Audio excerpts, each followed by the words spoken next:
Shootai Sakuda Shambar Kulamaaf Diidamii Sadii harka fuunee daawwattootaa hordoftoota Bilisoo TV shamaa akkam jirtu. Kun oduu keenya kan guyyaa har'aati. Oduu guyyaa har'aa waliin aan murataa obsaati. Egaa daawwattootaaf hordoftoota Bilisoo TV amma xumura sagantaa keenyatti nu faana turuu hin dagatinaa isinii jenna.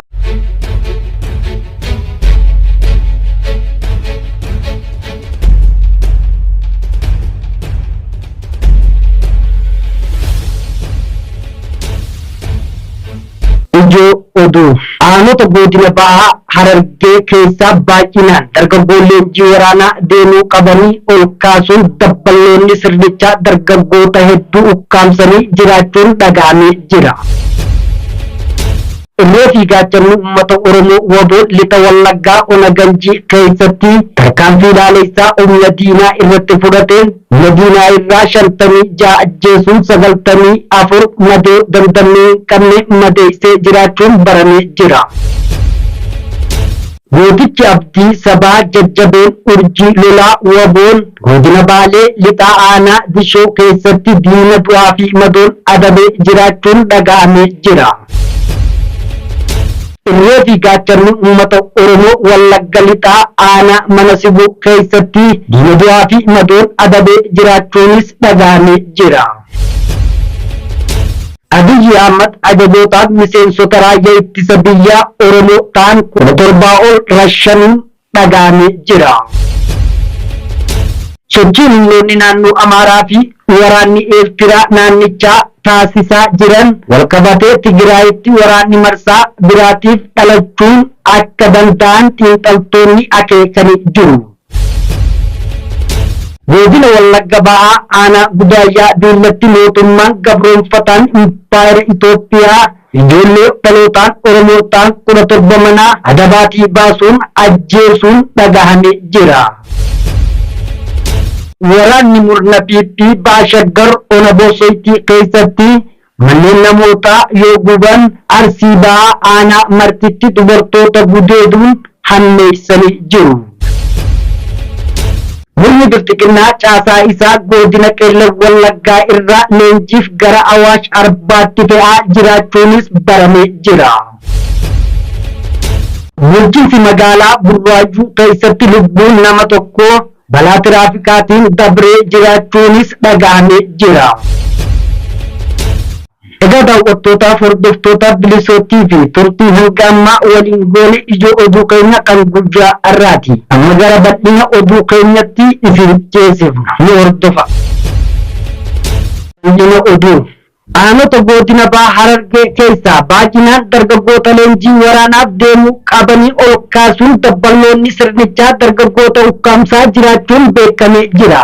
Bitootessa 14 2023 waraanni harkaa diigamuudhaan rifaatuu guddaa keessa kan galan tiksitoonni impaayera Itoophiyaa Oromiyaa bakkoota hunda keessatti dargaggoota ukkaamsanii gara leenjii waraanaatti geessuun kan eegalan bubbulanii jiraachuun baramee jira.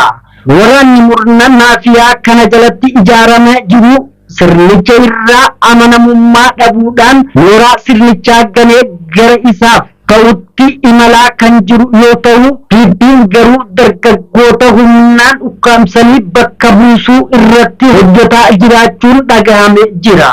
Godina Bahaa Harargee aanaa Haramaayaa Araddaa tokkotti dargaggoota 150 murteessuun fedhii isaanii malee dargaggoota humnaan ukkaamsanii gara leenjiitti ergaa jiraachuun jiraattonni aanaa Haramaayaa Bilisoo TV'f himanii jiru. Aanaa Haramaayaa malee aanota akka Dadar, Malkaa Bal'oo, Meettaa, Kombolchaa fi kanneen biroo keessattis gocha wal fakkaataan raawwatamaa jiraachuun dhagahamee jira.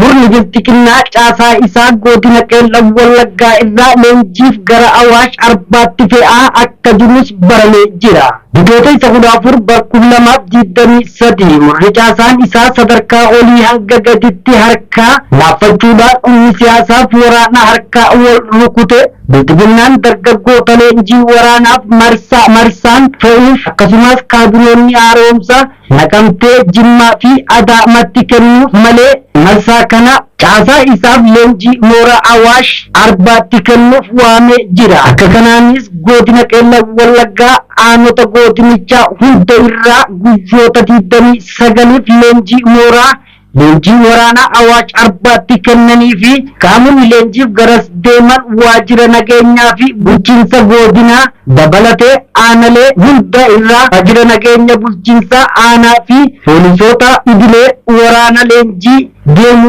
yoo ta'u Bitootessa 14 2023 irraa eegalee imala akka eegalan baramee jira.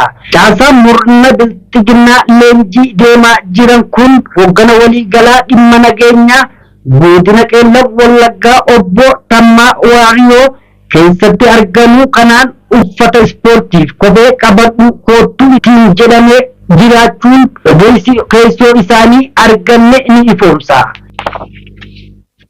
Abiy Ahmed ajajootaan miseensota raayyaa ittisa biyyaa Oromoo ta'an 17 ol rashanuun dhagahamee jira. Bitootessa 2023 ilmaan Oromoo raayyaa ittisa biyya Itoophiyaa Izii giddugaleessa keessa tajaajilaa turan 17 ol ta'an qajeelfamaa Abiy Ahmed kennaniin ajajaan fiildii Maarshaal Biraanuu Juulaa fi Abbabaw Taaddasaa kennaniin kan rashanaman ta'uun odeessi nu qaqqabee ifoomsee jira. Sababni jumlaan rashanamuu isaanii ammaaf wanti addaan bahee hin jiru. Ajajoonnii fi miseensonni RIB kun kan ajjeefamanis Bitootessa 9 2023 yoo ta'u bakki isaan itti ajjeefaman immoo naannoo warshaa Sukkaraa Wanjii ta'uun odeessi nu qaqqabee ifoomsee jira. Ajajoonnii fi miseensonni RIB rashanaman kanneen Koloneel Abdiisaa Geetaachoo, Koloneel Bayyuu Caalaa, Ajajaa Dhibbaa Galataa Xaafaa, Ajajaa Dhibbaa Umar Mahammad, Ajajaa 50 Kadir Mahammad dabalatee namoonni 17 kan rashanaman yoo ta'u maqaan warreen kaanii fi sababa rashanamuu isaanii akkuma arganne kan isin biraan geenyu ta'a. Waraanni Baha Shaggar Ona Bosoltii keessatti manneen namoota yoo guban Arsii Bahaa aanaa martii dubartoota gudeetu ammeessanii jiraachuun baramee jira.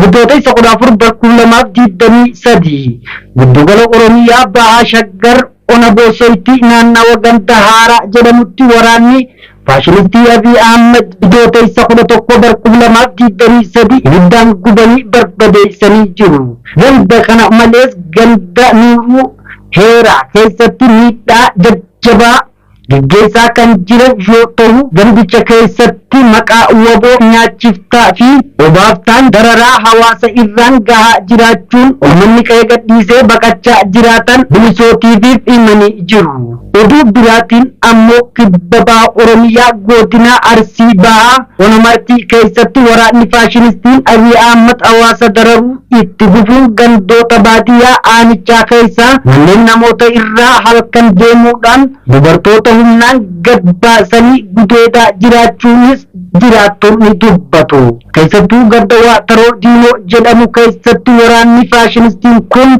hawaasa nagaa akkaan dararaa jabeessuun shamarran 4 gudeedanii warreen gudeedan keessaa daa'ima waggaa 13 tokko dhiigni dhaabbachuun diduun miidhaa ulfaataan saaxilamaa jiraachuu hawaasonni naannichaa dubbataa jiru. Godina Wallagga Bahaa aanaa Gudaayyaa Dullaatti mootummaan gabroonfataan impaayera Itoophiyaa ijoollee Oromoo 17 mana adabaatii baasuudhaan ajjeesanii jiraachuun dhagahamee jira.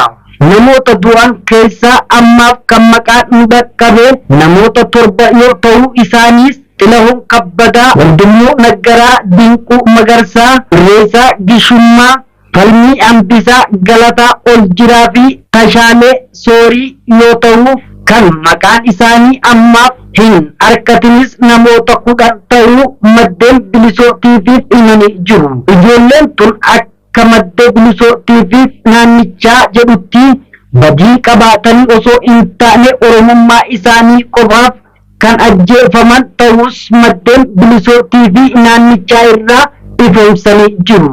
Bulchiinsa magaalaa Burraayyuu keessatti lubbuun nama tokko balaa tiraafikiin darbee jiraachuun dhagahamee jira. Bitootessa 14 2023 du'aatiin impaayiratti keessaa kan hin dhaabbanne guyyatti rasaasaa fi of ajjeesuun du'uun cinatti balaan tiraafikiidhaan miidhaan uummata irratti qaqqabuun hammaatee jira.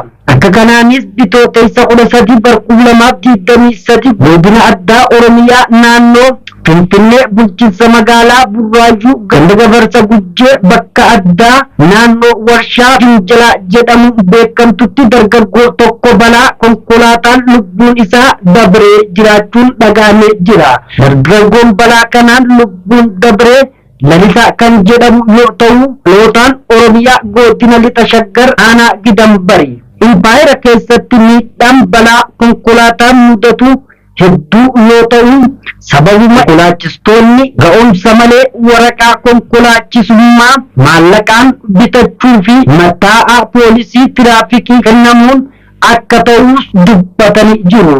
Ibsalaamni fayyaa addunyaa waxabajjii bara 2022 baaseen tilmaamaan namoonni miliyoonni 1.3 balaa tiraafikiitiin lubbuun isaanii dhabuu ifoomsee jira. Lubbuu isaanii dhabuu impaayera Itoophiyaa keessatti rakkooleen ijaarsa daandii, malaammaltummaa fi ga'umsaaf konkolaatummaa wal qabata guyyaatti lubbuu hedduun badaa yoo oolu Komishinni Poolisii Itoophiyaa bara 2021 qofa keessa namoonni 4,161 lubbuun dabree jiraachuu ibsa yeroo sanaa irraa hubachuun danda'amee jira.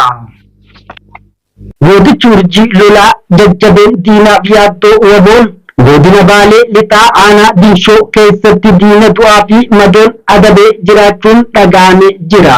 Bitootessa 13 bara 2023 reefii gaachanni uummata Oromoo waboon zoonii kibba bahaa birraa madda walaabuu Buttaan Jeneraal Waaqoo Guutuu bitootessa 10 bara 2023 lola sa'a 8 hanga sa'a 9tti godina Baalee aanaa Diishoo ganda Garaambaa naannoo paarkii Asraa Diinoo jedhamutti tarkaanfii fudhate. Waraanni faashinistiin PP 4 yoo du'an 3 madeessuun milishaa namni 4 harka kennachuun gama meeshaatiin qawwee akaamii tokko intarvii 2 fi boombii tokko raasa boombirii 18 dugda diinaa irraa hiikkachuudhaaf mooraa qabsoo bilisummaa Oromoof galii taasisee jira. Bifuma wal fakkaatuun irreef gaachanni uummata Oromoo waboon lixa Wallaggaa Ona Ganjii keessatti diina 56 ajjeesuun 94 madeessee jiraachuun baramee jira.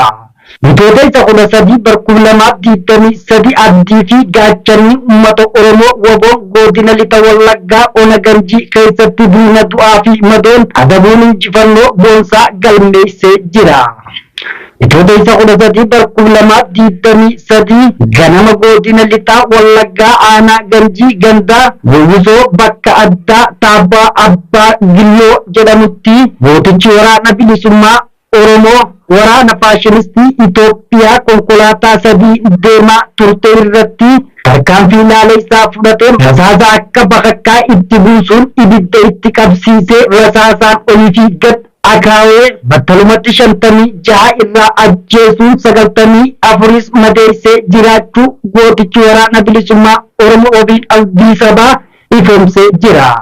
Tarkaanfii laalessaa kanaanis waraanni biltiginnaa 8 harkaa yoo booji'an qawwee akaamii 25 dugda diinaa irraa hiikuudhaan konkolaataa waraanaa sadaanuu ibiddaan itti qabsiisee daaraa taasisee injifannoo cululuqaa galmeessuu gootichi waraana bilisummaa Oromoo waboon abdii sabaa ifoomsee jira.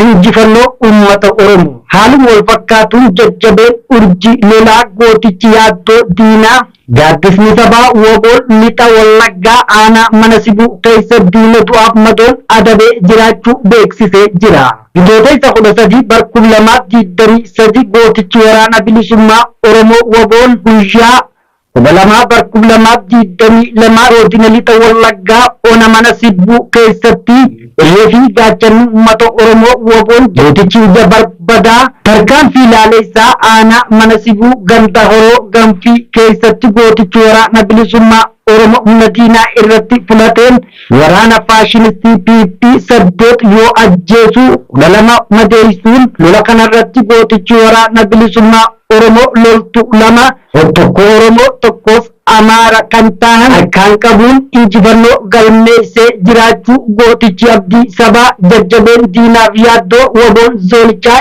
ifoomsee jira.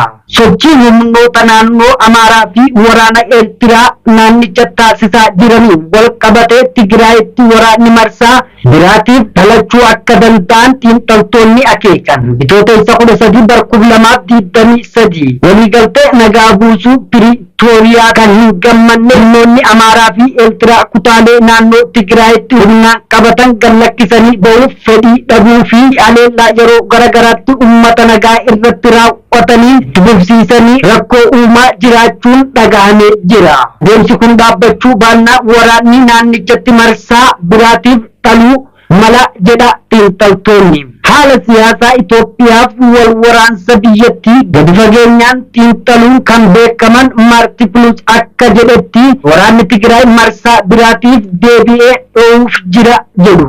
Haala siyaasaa Itoophiyaaf wal waraansa biyyattii gadi fageenyaan xiinxaluun kan beekamu Maarti Plus akka jedhanitti waraanni Tigraay marsaa biraatiif deebi'ee dhoowuu mala. Kanaaf ammoo qondaalli Eertiraa akka of qopheessaniif ajajni darbeef jiraachuu agarsiistuu tokko jedhan Maarti Plus maddeen isaa kan gama Eertiraa jiran waabeeffachuun gama Tigraay gabaasalee wal fakkaatan dhagahamaa jiraachuun eeruun miirri gamanaa mul'atu naannichatti waraana marsaa biraa dhaluu mala yaaddoo jedhan ibsee jira. Haalli gama kaaba Itoophiyaa mul'atu waraana marsaa biraa karaa banuu danda'a yaanni jedhu kan Maarti Plus qofaa miti. Keessumaa isaa walii galtee araara mootummaa Itoophiyaa fi humnoota Tigraay gidduutti mallattaa'etti gammachuu hin qabne mootummaan Amaaraa fi mootummaan Eertiraa sochii itti fufinsaan Tigraay keessatti itti taasisaa jiran naannichatti nagaan abdatamee akka hin dhugoomne taasisu mala yaanni jedhu yaaddoo hawaasa addunyaa ta'uun dhufee jira. Egaa daawwattootaaf hordoftoota Bilisoo TV oduun har'aaf qabannee isiniif dhiyaanne asirratti goolabama. Oduulee birootiin amma walitti deebinu qophiilee Bilisoo TV afur waliin turtii gaarii isin jenna.